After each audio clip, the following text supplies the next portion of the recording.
There's a question that splits every group of friends in their 30s right down the middle. Are you still renting? Ask it at any dinner table and watch what happens. Half the room gets defensive, the other half gets smug. Nobody actually knows who's right, because almost nobody has done the math past year one. So, let's do it properly. Start to finish, no shortcuts. Two people, same starting line. Priya and Tom are both 31. Both bring home $66,000 a year, and both have exactly $42,000 sitting in savings. They're each looking at the same neighborhood, where a typical three-bedroom runs $325,000, or rents for $1,850 a month. Tom puts his $42,000 toward a down payment, locks in a 30-year mortgage at 6.8%, and his all-in monthly payment, principal, interest, taxes, and insurance, lands at $2,290. Priya stays in her rental, keeps her $42,000 invested, and on top of that, redirects the $440 monthly gap between her rent and Tom's mortgage straight into the same index fund. Walk into either of their lives on day one, and the contrast is obvious. Tom's got a front door with his name on the mortgage paperwork. Priya's got a lease renewal email sitting in her inbox. If you polled their families, Tom wins that vote unanimously. Owning a home still carries that unmistakable signal of having arrived. While renting at 31 quietly raises eyebrows nobody says out loud at first, the kind of comment that shows up as, "So, any plans to buy soon?" at every holiday dinner for the next several years. Tom gets invited to host the next family gathering because he finally has a real dining room. Priya gets asked, gently but repeatedly, whether she's worried about retirement. Fast forward 5 years and pull up the actual statements. Tom has chipped away roughly $20,500 off his loan balance. His home, climbing at a steady 3.4% annually, now appraises around $384,000. Add the principal he's paid down to the appreciation, and his real equity sits close to $99,500. Priya's side looks different. Her original $42,000, plus 5 years of that $440 monthly top-up, has been compounding at an 8.7% average return. Her account now reads approximately $105,000. 5 years in, before either of them has hit their financial stride, Priya is already slightly out front. Almost nobody guesses that. The reason comes down to something most first-time buyers never put in their spreadsheet. A mortgage payment is the tip of the iceberg, not the whole cost. Tom's property tax bill runs just over 1% of his home's value annually, roughly $3,900 a year, and rising every time the home gets reassessed, often without much warning until the new bill simply arrives. His insurance premium adds another $1,350, and that number tends to climb too if his area sees more frequent claims or extreme weather. In year 3, his water heater failed and cost him $980 to replace, on a Saturday morning with no hot water and no time to shop around for quotes. Last spring, storm damage to his gutters and a section of roof ran him $3,100, paid out of pocket immediately, with zero flexibility on timing, because insurance deductibles and contractor availability don't wait for a more convenient month.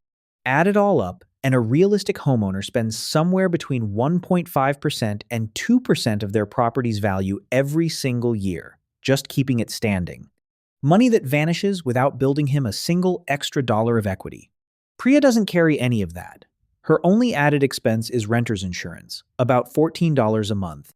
No roof, no water heater, no surprise contractor invoice landing in her mailbox in the middle of a normal week. Whatever breaks in her unit is a phone call to her landlord, not a withdrawal from her savings. To be fair to Tom, though, there's a force working in his favor that Priya simply doesn't have access to: leverage. He's controlling a $325,000 asset with only $42,000 of his own money in it. Every percentage point that home appreciates is calculated against the full $325,000, not against his original down payment. That multiplier effect is the entire reason real estate has historically built so much generational wealth, hidden costs, and all.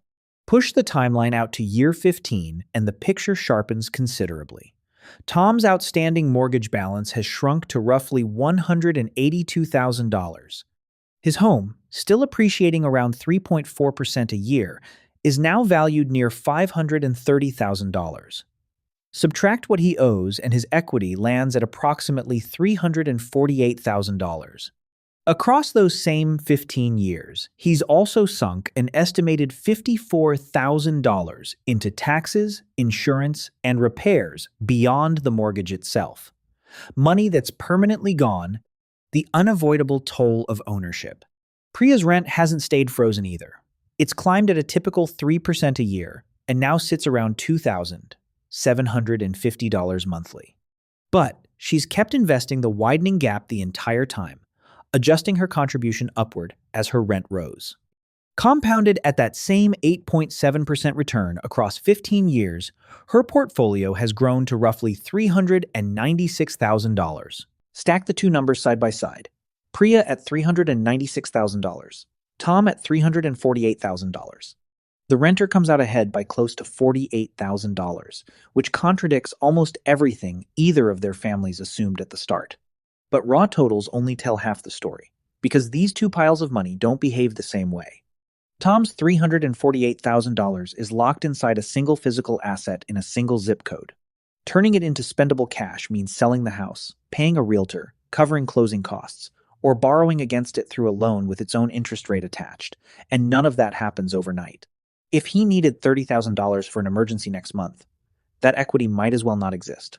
Priya's $396,000 sits in a diversified account she could liquidate by Friday if she needed to, spread across hundreds of companies rather than tied to the fortunes of one street in one town. That flexibility is worth something real, even if it's hard to put a precise number on it. The trade-off cuts the other way too. Tom knows exactly what his housing payment looks like every month for the next 15 years, a number that won't move regardless of what happens to the broader rental market around him. Priya doesn't have that certainty. A landlord selling the building, a lease that doesn't get renewed, a rent hike that outpaces her raise, any of it could force a move on a timeline she didn't choose, possibly into a more expensive unit than the one she's leaving. And here's the catch that quietly undermines Priya's entire advantage. Almost no renter actually does what she did. The whole calculation depends on her reinvesting that monthly difference, every month, for 15 uninterrupted years, never skipping a contribution to cover a vacation, a new car, or a rough month. Most people don't have that level of consistency. Federal Reserve survey data shows homeowners carry a median net worth dramatically higher than renters, and a meaningful chunk of that gap exists simply because a mortgage forces savings automatically, while investing the difference requires renters to enforce that discipline on themselves with no built-in mechanism to make sure it happens. Which means the real question was never renting against buying. It's whether you're someone who needs a forced structure to save consistently, or someone who can actually hold themselves to an investing habit without a mortgage statement showing up to keep you honest. Buying answers that question for you automatically. Renting only works if you answer it yourself. Every month, for over a decade. A few other things shift the math depending on your situation. Planning to relocate within 5 years tilts hard toward renting, since buying and selling costs alone can eat 8 to 10% of a home's value. Living somewhere rent is unusually low relative to purchase prices, tilts further toward renting and investing. And if predictable housing costs matter more to your peace of mind than maximizing returns, that's a legitimate reason to buy even if the spreadsheet says otherwise. Priya and Tom each walked away from their 30s convinced they'd made the obviously correct call. Tom figured equity was the only real wealth. Priya figured flexibility and compounding would win out. The truth is, neither of them was foolish, and neither of them was fully right, because the decision was never really about real estate or the stock market. It was about which of them could actually be trusted to follow through, month after month, on the harder, less visible path. There's a version of this where someone does both, buys the home, and still finds a way to invest aggressively alongside it, and that combination changes these numbers more than you'd expect. We'll get into that another time. For now, before you pick a side in the rent versus buy debate, ask yourself something more honest than which option sounds smarter on paper. If nobody forced you to save, would you actually do it anyway?